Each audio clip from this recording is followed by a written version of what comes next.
ونعوذ بالله من شرور أنفسنا ومن سيئات أعمالنا من يهده الله فلا مضل له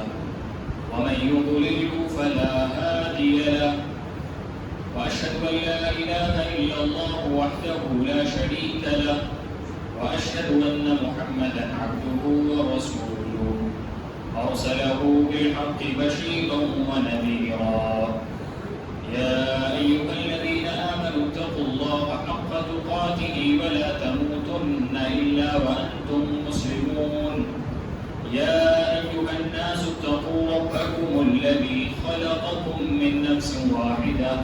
وخلق منها زوجها وبث منهما رجالا كثيرا ونساء واتقوا الله الذي تساءلون به والأرحام إن الله كان عليكم رقيبا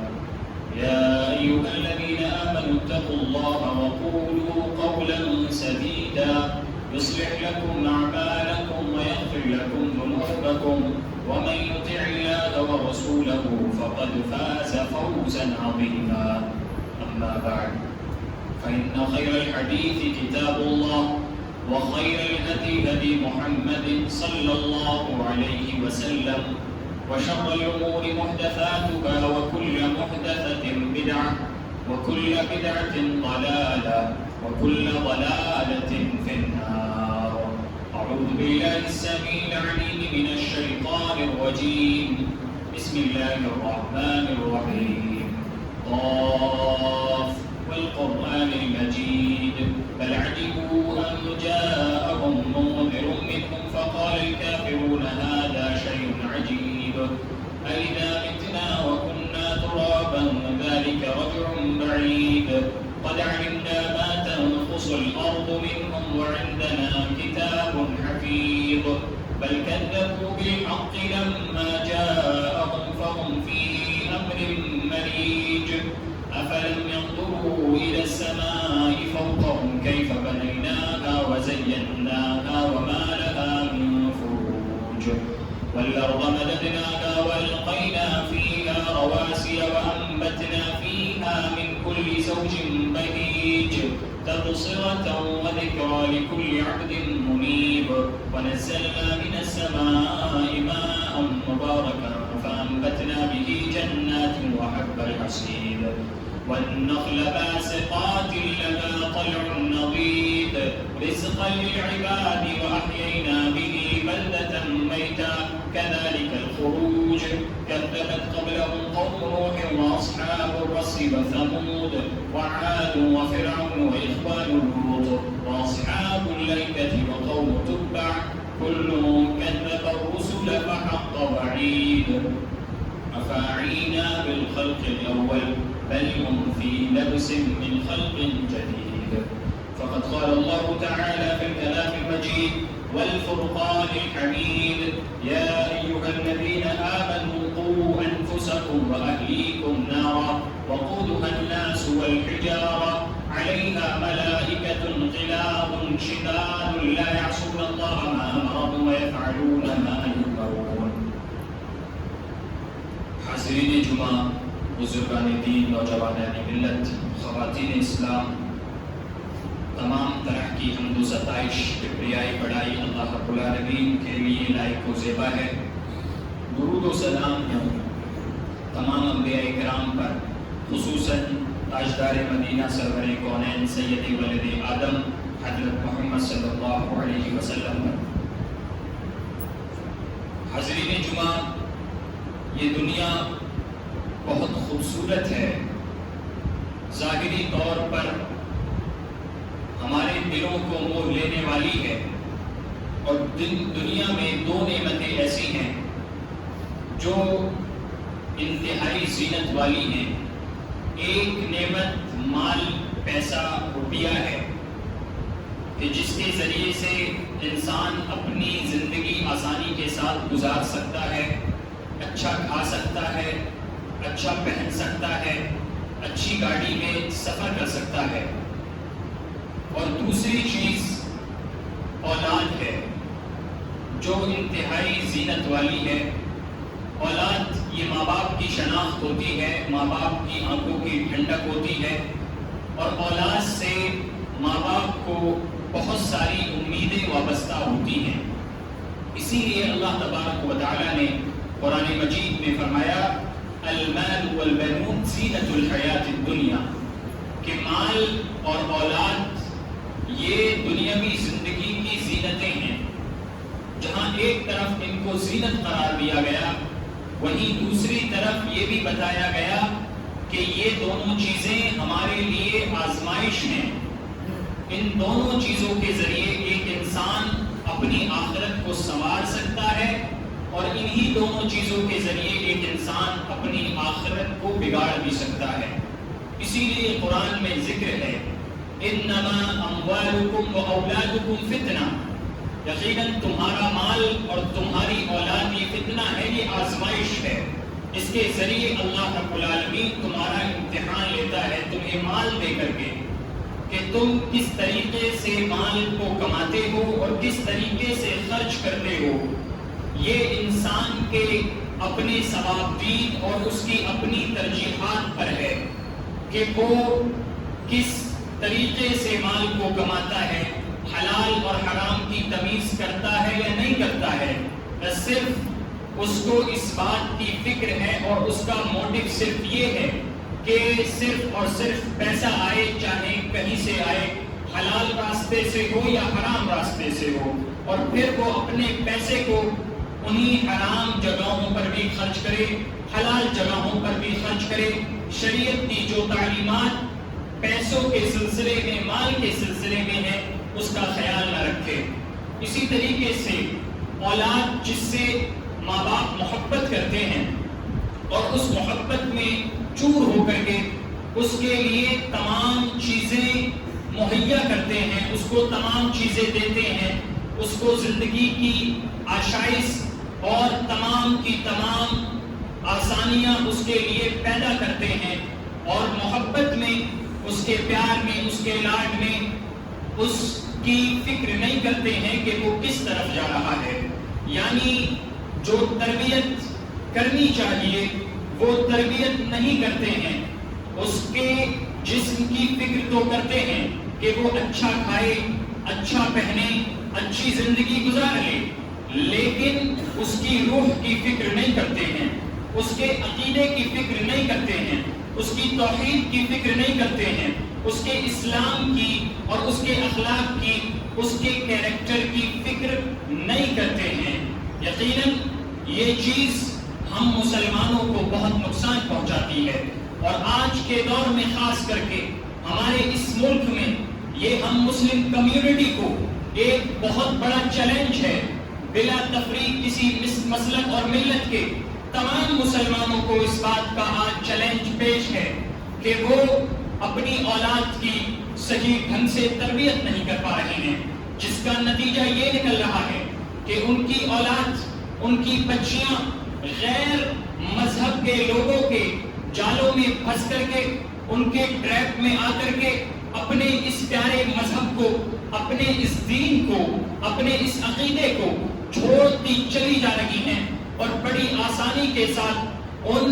غیر مذہب کے رسومات اور رواج کے مطابق ان سے شادیاں کرتی چلی جا رہی ہیں۔ یقیناً ہم نے ان کی تربیت میں کمی کی ہے، خاص کر کے لڑکیوں اور بچیوں کی تربیت میں ہم نے کمی کی ہے۔ ہمیں چاہیے کہ ہم اپنے بچوں کی تربیت پر خاص طور سے فکر مند ہوں اور اس کا ہم لحاظ اور پاس کریں، کیونکہ یہ چیز ہمارے لیے دنیا میں بھی فائدے کے سامان ہے، اور یہی چیز آخرت میں بھی ہمیں فائدہ پہنچانے والی ہے۔ اللہ کے نبی صلی اللہ علیہ وسلم نے فرمایا اذا مات الانسان انقطع عنه عمله الا من ثلاث صدقة جارية او علم ينتفع به او ولد صالح يدعو له۔ کہ جب انسان مر جاتا ہے، دنیا سے چلا جاتا ہے، تو اس کا عمل اس سے منقطع ہو جاتا ہے، کٹ جاتا ہے، سوائے تین چیزوں کے۔ ایک صدقہ جاریہ، کہ اس نے کوئی ایسا صدقہ کر دیا جس سے بعد میں اس کے مرنے کے بعد بھی لوگ فائدہ اٹھا رہے ہیں، وہ صدقہ جاریہ اس کے لیے مفید ہوگا، قبر میں بھی اس کو ثواب اس صدقے کے ذریعے پہنچے گا، یا پھر ایک ایسا علم جس کے ذریعے سے لوگ فائدہ اٹھاتے ہیں، وہ اپنی تحریروں میں علم چھوڑ کر کے گیا ہے، اپنے خطبات اپنے دروس کے ذریعے لوگوں کو سمجھا کر کے گیا ہے اور لوگوں کو پڑھا کر کے گیا ہے، تو اس کے تحت اس کو وہ اجر پہنچتا ہے۔ اور ایک چیز او ولد صالح یدعو لہ، نیک اولاد ہے، چاہے وہ نیک بچہ ہو یا نیک بچی ہو، جو اس کے لیے اس کے مرنے کے بعد دعا کرتی ہے۔ لہذا ہمیں فکر ہونی چاہیے کہ ہمارے بچے،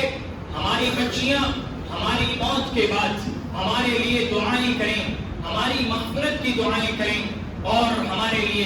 جنت کی دعائیں کریں، تاکہ اللہ رب العالمین ہمارے لیے قبر میں آسانیاں پیدا کرے، تاکہ اللہ رب العالمین ہمارے لیے آخرت میں آسانیاں پیدا کرے۔ یقیناً ان کی تربیت صرف اور صرف ماں باپ کے اوپر ہوتی ہے، کیونکہ بچوں کا پہلا مدرسہ اس کی ماں ہے، اس کا اپنا گھر ہے، اس کے اپنے باپ ہیں۔ لہٰذا ماں باپ کو چاہیے کہ اپنے بچوں کی تربیت پر فوکس کریں اور دھیان دیں، کیونکہ اللہ کے نبی صلی اللہ علیہ وسلم فرماتے ہیں کل مولود یولد علی الفطرہ فابواہ یہودانہ او ینصرانہ او یمجسانہ، کہ ہر بچہ فطرت پر پیدا ہوتا ہے، اسلام پر پیدا ہوتا ہے، اب اس کے والدین اسے یہودی بنا لیتے ہیں، اس کے والدین اسے مجوسی بنا لیتے ہیں، اس کے والدین اسے نصرانی بنا لیتے ہیں، تو یہ والدین کے اوپر ہے کہ والدین اپنے بچوں کو کیسا مسلمان بنانا چاہتے ہیں۔ کیا وہ اپنے بچے کو صرف نام کا مسلم بنا کر کے چھوڑنا چاہتے ہیں، یا اس کے حق میں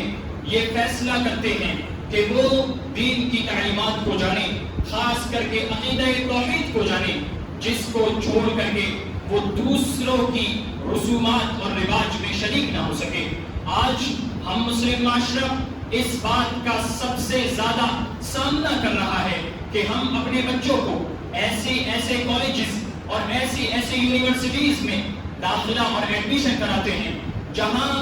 اسلام کی تعلیمات کی دھجیاں اڑائی جاتی ہیں، اور افسوس کے ساتھ ہمارے اپنے بچے، ہم تو داڑھی والے ہیں، ہم تو پہلی صف میں نماز پڑھنے والے ہیں، لیکن ہمارے بچے یونیورسٹیز میں ان کے ساتھ ہولیاں کھیلتے نظر آتے ہیں، ان کے ساتھ ان کے مذہب میں شریک ہوتے نظر آتے ہیں۔ یقیناً یہ آپ کی کمی ہے، آپ کی تربیت کی کمی ہے، کہیں نہ کہیں ان کے یہاں توحید کی کمی ہے، جس کی وجہ سے وہ اتنا بڑا کلیجہ اپنے اندر رکھتے ہیں کہ اسلامی تعلیمات کی دھجیاں اڑاتے چلے جاتے ہیں۔ وہیں دوسری طرف ہماری مسلم خواتین اور مسلم بچیاں بھی، ان کی تربیت پر ہم تو نہ فوکس کرتے ہیں، اور نہ ہی ہمارے مسلم معاشرے کے کچھ لوگ بھی جو اپنے آپ کو اس بات کا لیبل لگا کر کے رکھتے ہیں کہ ہم معاشرے میں خیر، ہم معاشرے میں بھلائی پھیلاتے ہیں، وہ فقہی اصولوں کی بنا پر مسجد میں تمام کے تمام فتنے بتا کر کے مسجدوں سے عورتوں کو، خواتین کو روک دیتے ہیں، جبکہ فتنے سڑکوں پر موجود ہیں، فتنے بازاروں پر موجود ہیں، وہاں پر عورتیں گھنٹے گھنٹے بتائیں، وہاں کوئی فتنہ نہیں پہنچتا، لیکن جب مسجد کا معاملہ آتا ہے تو فتنہ یہیں پہنچتا ہے۔ حتیٰ کہ اللہ کے نبی صلی اللہ علیہ وسلم کی تعلیم دیکھیے، شریعت اسلامیہ کی تعلیم دیکھیے، خواتین اس دور میں نماز پڑھنے کے لیے مسجدوں میں آیا کرتی تھی، اور خاص کر کے جمعہ کے دن اگر خواتین آئیں اور ذکر سنیں، اسلامی تعلیمات کو سنیں، قرآن اور حدیث کو سنیں، تو ان کے اندر ایمانی جذبہ پیدا ہو، ان کے اندر دینی جذبہ پیدا ہو، وہ اسلام سے نہ بھٹکتی پھریں، وہ اسلام کو چھوڑ کر کے مرتد نہ ہوتی چلی جائیں۔ اللہ کے نبی صلی اللہ علیہ وسلم نے عیدگاہ میں ان کو جانے کے لیے اجازت دی، حتیٰ کہ وہ عورتیں جو پیریڈ میں ہوں، جو ایام حیض میں ہوں، ان سے بھی کہا گیا کہ وہ ہماری عیدگاہوں میں آئیں اور ہمارے ساتھ دعاؤں میں شریک ہوں۔ لیکن ہم نے ان عورتوں پر یہ ظلم کیا کہ اپنی مسجدوں کے دروازے بند کر دیے، ہم نے ان عورتوں پر یہ ظلم کیا، اپنی عیدگاہوں کے دروازے بند کر دیے، انہیں اپنے ساتھ خوشی میں شریک ہونے کا موقع نہیں دیا، جبکہ شریعت اسلامیہ نے، نبی پاک صلی اللہ علیہ وسلم نے اس بات کی تعلیم دی۔ لہذا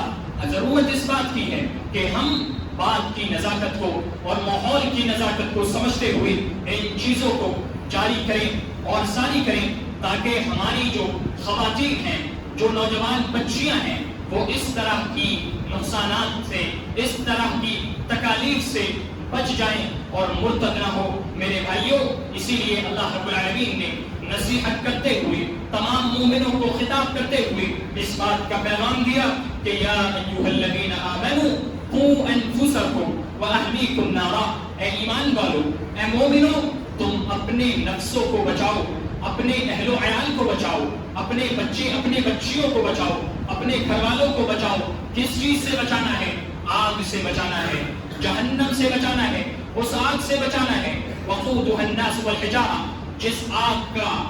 آگ کے ایندھن لوگ ہیں، جس آگ کا ایندھن پتھر ہیں، علیہا ملائکۃ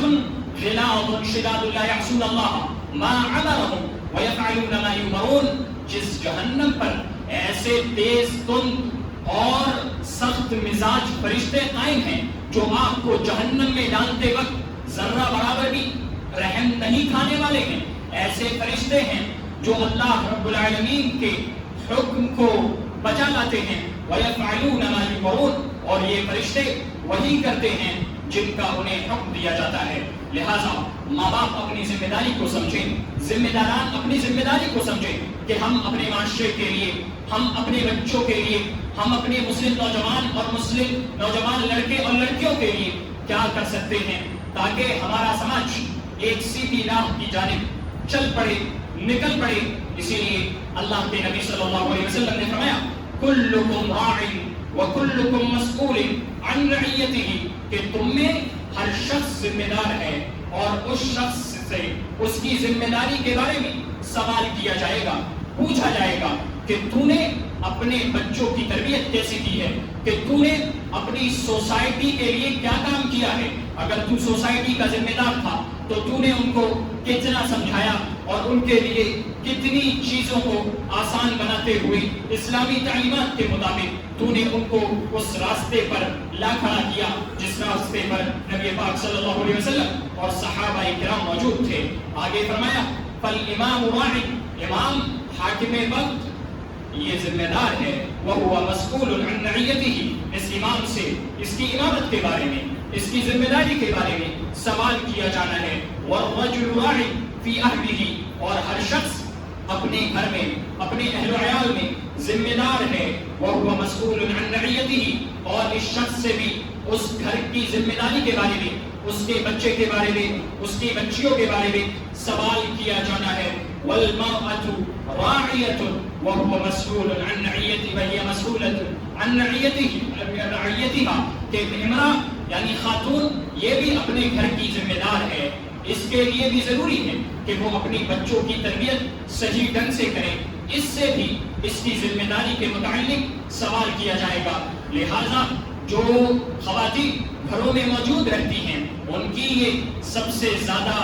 ضرورت ہے کہ وہ اپنی بچوں کی تربیت کریں، اپنے بچوں کی صحیح تربیت کریں، اور اگر وہ کوئی کام غلط کریں تو فوراً اس کی تنبیہ کریں اور انہیں اس چیز سے روک دیں، اور جو فضول چیزیں ہیں، جو لایانی چیزیں ہیں، ان چیزوں کو چھوڑ کر کے آپ ایک ایسا بچہ تربیت دیں، ایک ایسی بچی تربیت دیں جو اسلام کے کام آئے، جو مسلم کمیونٹی کے کام آئے، جو مسلم معاشرے اور مسلم سوسائٹی کے کام آئے۔ یقیناً ہم میں سے ہر شخص کو اپنی ذمہ داری کو سمجھنا چاہیے۔ اگر ہم کسی کی اولاد ہیں تو ہم اس کی ذمہ داری کو سمجھیں، اگر ہم باپ ہیں تو ہم اپنی ذمہ داری کو سمجھیں، اگر ہم ماں ہیں تو ہم اپنی ذمہ داری کو سمجھیں، اور ذمہ داری کو سمجھنا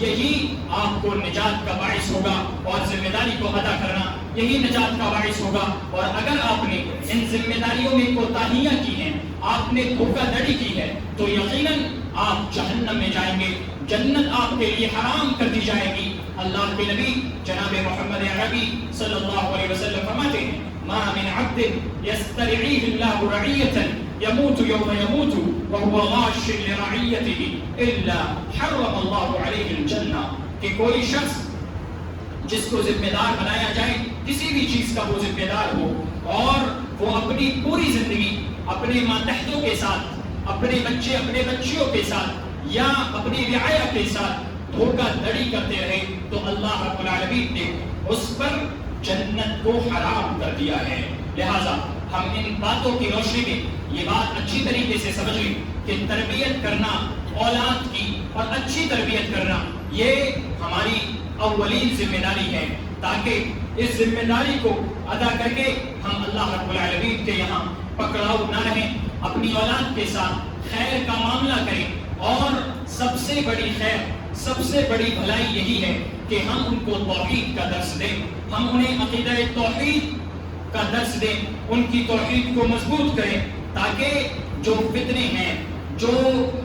آزمائشیں ہیں، ان کو اچک نہ لیں اور ان کی توحید پر ڈاکہ نہ ڈال لیں۔ اسی لیے لقمان علیہ السلام نے جب اپنے بیٹے کو نصیحت کی تو سب سے پہلی نصیحت یہی تھی، یا بنی، اے میرے پیارے بیٹے، لا تشرک باللہ، تو اللہ کے ساتھ کسی کو شریک نہ کرنا، ان الشرک لظلم عظیم، یقیناً شرک یہ بہت بڑا ظلم ہے، یقیناً شرک یہ بڑا گندا کام ہے اور بہت بڑا گناہ ہے۔ لہٰذا ہم اپنی اولاد کی توحید کی فکر کرتے ہوئے ان کو شرک سے بچنے کی تلقین کریں اور اپنا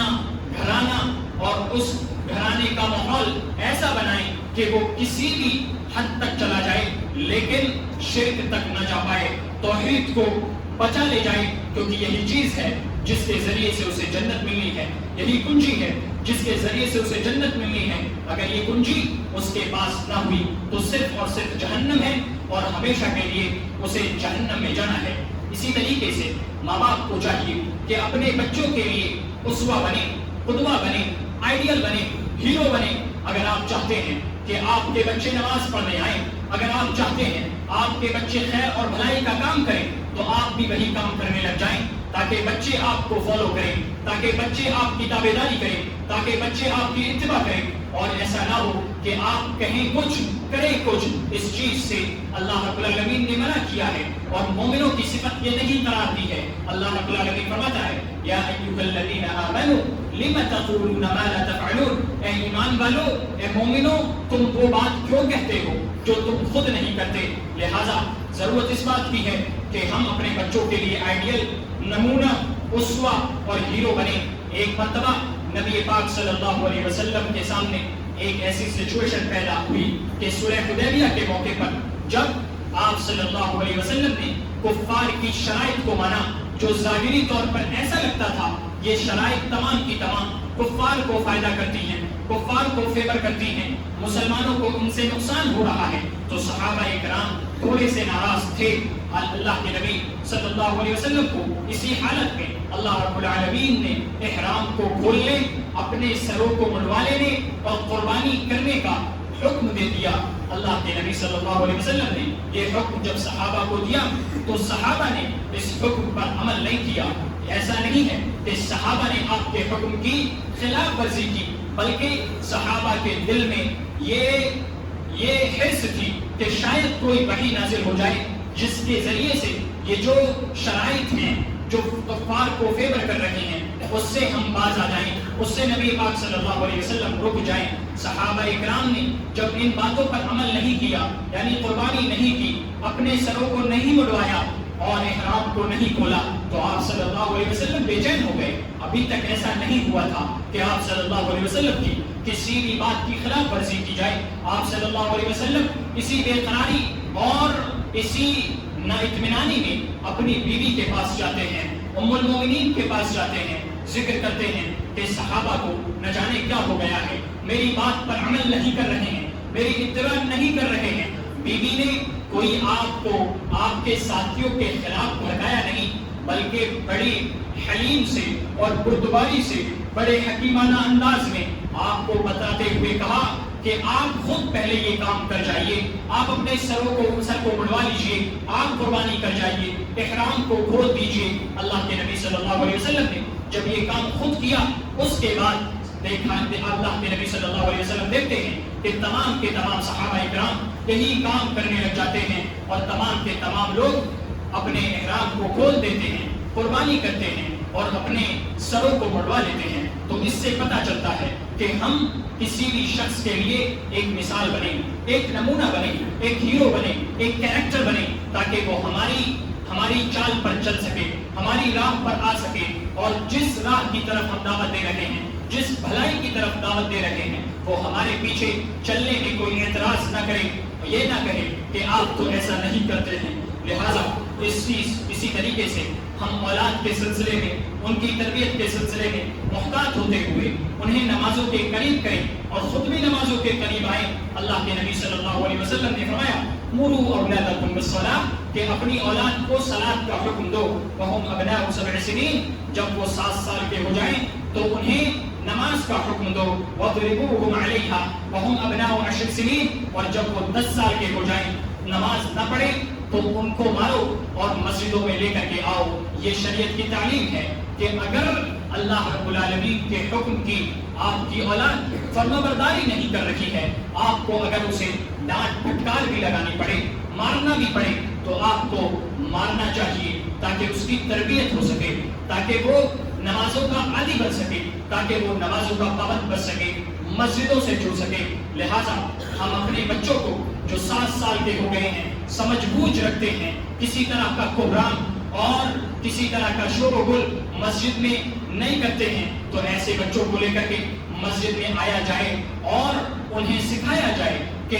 اسلام کیا ہے اور اسلام کی تعلیمات کیا ہے، تاکہ ان کے اندر شوق پیدا ہو، تاکہ وہ عادت میں آ سکیں اور عادی بن سکیں، اور آگے چل کر کے یہی عادتیں ان کے لیے مفید ہوں اور وہ کسی بھی طرح سے اپنی تعلیمات سے، اسلامی تعلیمات سے سودا نہ کریں۔ اسی لیے ہم ذمہ داران کو چاہیے، ماں باپ کو چاہیے کہ ان باتوں پر دھیان دیں۔ اسی لیے لقمان علیہ السلام نے اپنے بیٹے کو دوسری نصیحت کرتے ہوئے یہی کہا، یا بنی، اے میرے پیارے بیٹے، اقم الصلاۃ، نماز کو قائم کرو۔ آپ اپنے بیٹے کو پہلے پیار سے دعوت دیں، پیار میں جو اثر ہے وہ مار میں نہیں، وہ ڈانٹ ڈپٹ میں نہیں، لہٰذا اسے پیار سے سمجھائیں کہ اقم الصلاۃ، نماز کو پڑھیں، اور نماز پڑھنا کیوں نہ ہمارے لیے ضروری ہو، کیونکہ اگر ہم نمازوں کو ضائع کر دیں تو یقیناً